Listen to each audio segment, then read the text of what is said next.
नमस्कार दोस्तों, आज मैं आपको सुनाने जा रही हूँ महादेवी वर्मा जी की ये कहानी जिसका नाम है गौरा गाय।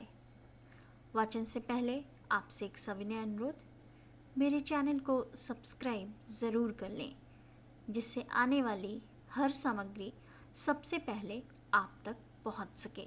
बेल आइकन को दबाना ना भूलें। ये कहानी पसंद आने पर लाइक और शेयर ज़रूर करें। तो लीजिए सुनिए कहानी गौरा गाय।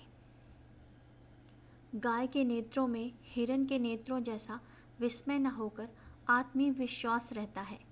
उस पशु को मनुष्य से यातना ही नहीं, निर्मम मृत्यु तक प्राप्त होती है, परंतु उसकी आंखों के विश्वास का स्थान न विस्मय ले पाता है न आतंक।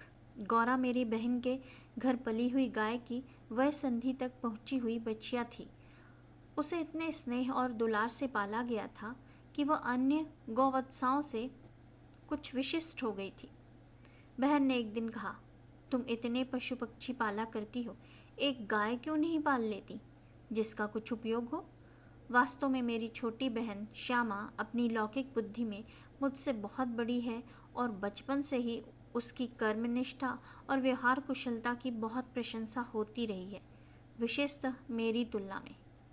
यदि वे आत्मविश्वास के साथ कुछ कहती हैं तो उनका विचार संक्रामक रोग के समान सुनने वाले को तत्काल प्रभावित करता है। आश्चर्य नहीं, उस दिन उनके प्रतियोगितावादी संबंधी भाषण ने मुझे इतना प्रभावित किया कि तत्काल उस सुझाव का कार्यान्वयन आवश्यक हो गया। वैसे खाद्य की किसी भी समस्या के समाधान के लिए पशु पक्षी पालना मुझे कभी नहीं रुचा, पर उस दिन मैंने ध्यानपूर्वक गौरा को देखा। पुष्ट, लचीले पैर, चिकनी भरी पीठ, लंबी सुडौल गर्दन, निकलते हुए छोटे छोटे सींग, भीतर की लालिमा की झलक देते हुए कमल की पंखुड़ियों जैसे कान, सब सांचे में ढला हुआ सा था।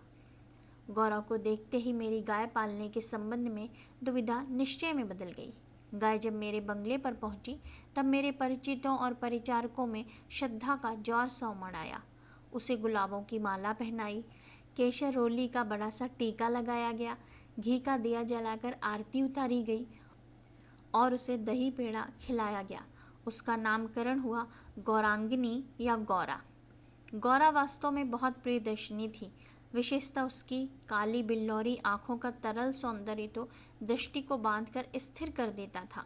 गाय के नेत्रों में हिरण के नेत्रों जैसा चकित विस्मय न होकर एक आत्मीय विश्वास ही रहता है। उस पशु को मनुष्य से यातना ही नहीं, निर्मम मृत्यु तक प्राप्त होती है, परंतु उसकी आंखों के विश्वास का स्थान न विस्मय ले पाता है न आतंक। महात्मा गांधी ने गाय करुणा की कविता है क्यों कहा, यह उसकी आंखें देखकर ही समझ आ सकता है। कुछ ही दिनों में वह सबसे इतनी हिल मिल गई कि अन्य पशु पक्षी अपनी लघुता और उसकी विशालता का अंतर भूल गए। पक्षी उसकी पीठ और माथे पर बैठकर उसके कान तथा आंखें खुजलाने लगे। वह भी स्थिर खड़ी रहकर और आंखें मूंदकर मानो उनके संपर्क सुख की अनुभूति में खो जाती थी। हम सबको वह आवाज़ से नहीं, पैर की आहट से भी पहचानने लगी। समय का इतना अधिक बोध उसे हो गया था कि मोटर के फाटक में प्रवेश करते ही वह बाँ बाँ की ध्वनि से हमें पुकारने लगती। चाय, नाश्ता तथा भोजन के समय से भी वह प्रतीक्षा करने के उपरांत रंभा रंभा कर घर सिर पर उठा लेती थी। उसे हमसे साहचर्य जनित लगाव मानवीय स्नेह के समान ही निकटता चाहता था। निकट जाने पर वह सहलाने के लिए गर्दन बढ़ा देती, हाथ फेरने पर मुख आश्वस्त भाव से कंधे पर रखकर आंखें मूंद लेती। उसकी आवश्यकता के लिए उसके पास एक ही ध्वनि थी, परंतु उल्लास, दुख, उदासीनता आदि की अनेक छाया उसकी बड़ी और काली आंखों में तैरा करती थी। 1 वर्ष के उपरांत गौरा एक पुष्ट सुंदर वत्स की माता बनी। वत्स अपने लाल रंग के कारण गेरू का पुतला जान पड़ता था। माथे पर पान के आकार का श्वेत तिलक और चारों पैरों में खुरों के ऊपर सफ़ेद वलय ऐसे लगते थे मानो गेरू की बनी वत्स मूर्ति को चांदी के आभूषणों से अलंकृत किया हो। बछड़े का नाम रखा गया लाल मणि, परंतु उसे सब लालू के संबोधन से पुकारने लगे। माता पुत्र दोनों निकट रहने पर हिम राशि और जलते अंगारे का स्मरण कराते थे। अब हमारे घर में मानो दुग्ध महोत्सव आरंभ हुआ। गौरा प्रायः 12 सेर के लगभग दूध देती थी, अतः लालमणि के लिए कई सेर छोड़ देने पर भी इतना अधिक शेष रहता था कि आसपास के बाल गोपाल से लेकर कुत्ते बिल्ली तक सब पर मानो दूधो नहाव का आशीर्वाद फलित होने लगा।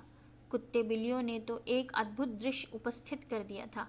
दुग्ध दोहन के समय वे सब गौरा के सामने एक पंक्ति में बैठ जाते और महादेव उनके खाने के लिए निश्चित बर्तन रख देता। किसी विशेष आयोजन पर आमंत्रित अतिथियों के समान वे परम शिष्टता का परिचय देते हुए प्रतीक्षा करते रहते। फिर नाप नाप कर सबके पात्रों में दूध डाल दिया जाता, जिसे पीने के उपरांत वे एक बार फिर अपने अपने स्वर में कृतज्ञता ज्ञापन सा करते हुए गौरा के चारों ओर उछलने कूदने लगते। जब तक वे सब चले न जाते, गौरा प्रसन्न दृष्टि से उन्हें देखती रहती। जिस दिन उनके आने में विलंब होता, वह रंभा रंभा कर मानो उन्हें पुकारने लगती। पर अब दुग्ध दोहन की समस्या कोई स्थायी समाधान चाहती थी। गौरा के दूध देने के पूर्व जो ग्वाला हमारे यहाँ दूध देता था, जब उसने इस कार्य के लिए अपनी नियुक्ति के विषय में आग्रह किया, तब हमने अपनी समस्या का समाधान पा लिया। 2-3 मास के उपरांत गौरा ने दाना चारा खाना बहुत कम कर दिया और वह उत्तरोत्तर दुर्बल और शिथिल रहने लगी। चिंतित होकर मैंने पशु चिकित्सकों को बुलाकर दिखाया। वे कई दिनों तक अनेक प्रकार के निरीक्षण, परीक्षण आदि द्वारा रोग का निदान खोजते रहे।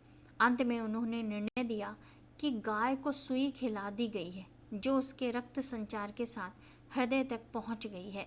जब सुई गाय के हृदय के पार हो जाएगी, तब रक्त संचार रुकने से उसकी मृत्यु निश्चित है।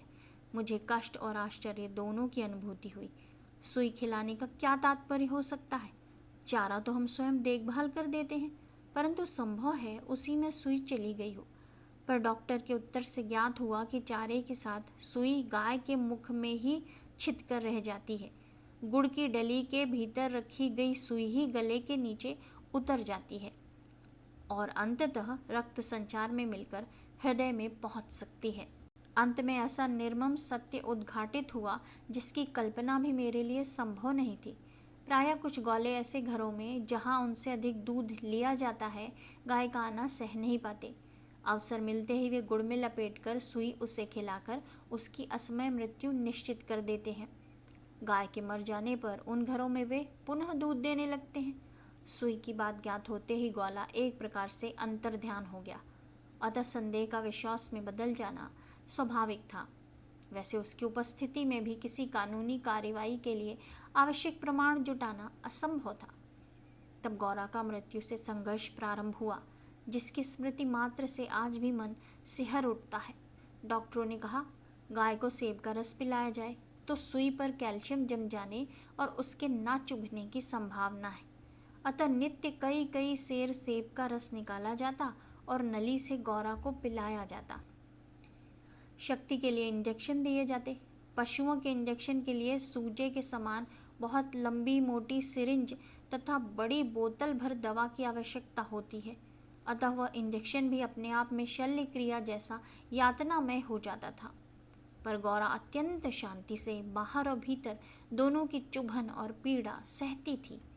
केवल कभी कभी उसकी सुंदर पर उदास आंखों के कोनों में पानी की 2 बूंदें छलकने लगती। अब वह उठ नहीं पाती थी, परंतु मेरे पास पहुंचते ही उसकी आंखों में प्रसन्नता की छाया सी तैरने लगती थी। पास जाकर बैठने पर वह मेरे कंधे पर अपना मुख रख देती थी और अपनी खुरदुरी जीभ से मेरी गर्दन चाटने लगती थी। लालमणि बेचारे को तो माँ की व्याधि और आसन्न मृत्यु का बोध नहीं था।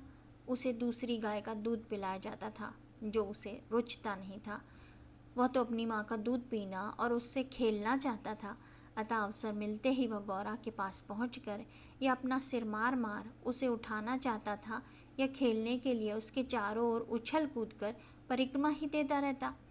इतनी हष्ट पुष्ट सुंदर दूध सी उज्जवल पैसुनी गाय अपने इतने सुंदर चंचल वत्स को छोड़कर किसी भी दिन निर्जीव निश्चेष्ट हो जाएगी, यह सोचकर ही आंसू आ जाते थे। लखनऊ, कानपुर आदि नगरों से भी पशु विशेषज्ञों को बुलाया गया। स्थानीय पशु चिकित्सक तो दिन में 2-3 बार आते रहे, परंतु किसी ने ऐसा उपचार नहीं बताया जिससे आशा की कोई किरण मिलती। निरुपाय मृत्यु की प्रतीक्षा का मर्म वही जानता है जिसे किसी असाध्य और मरणासन्न रोगी के पास बैठना पड़ता हो। जब गौरा की सुंदर चमकीली आंखें निष्प्रभ हो चलीं और सेब का रस भी कंठ में रुकने लगा, तब मैंने अंत का अनुमान लगा लिया। अब मेरी एक ही इच्छा थी कि मैं उसके अंत समय उपस्थित रह सकूं। दिन में ही नहीं, रात में भी कई कई बार उठकर मैं उसे देखने जाती। अंत में एक दिन ब्रह्म मुहूर्त में 4 बजे जब मैं गौरा को देखने गई, तब जैसे ही उसने अपना मुख सदा के समान मेरे कंधे पर रखा, वैसे ही एकदम पत्थर जैसा भारी हो गया और मेरी बाह पर से सरक कर धरती पर आ रहा। कदाचित सुई ने हृदय को भेद कर बंद कर दिया। अपने पालित जीव जंतुओं के पार्थिव अवशेष मैं गंगा को समर्पित करती रही हूँ। गौरांगनी को ले जाते समय मानो करुणा का समुद्र उमड़ आया, परंतु लीलामणि इसे भी खेल समझ उछलता कूदता रहा। यदि दीर्घ निश्वास का शब्दों में अनुवाद हो सकता तो उसकी प्रतिध्वनि कहेगी, आह मेरे गोपालक देश।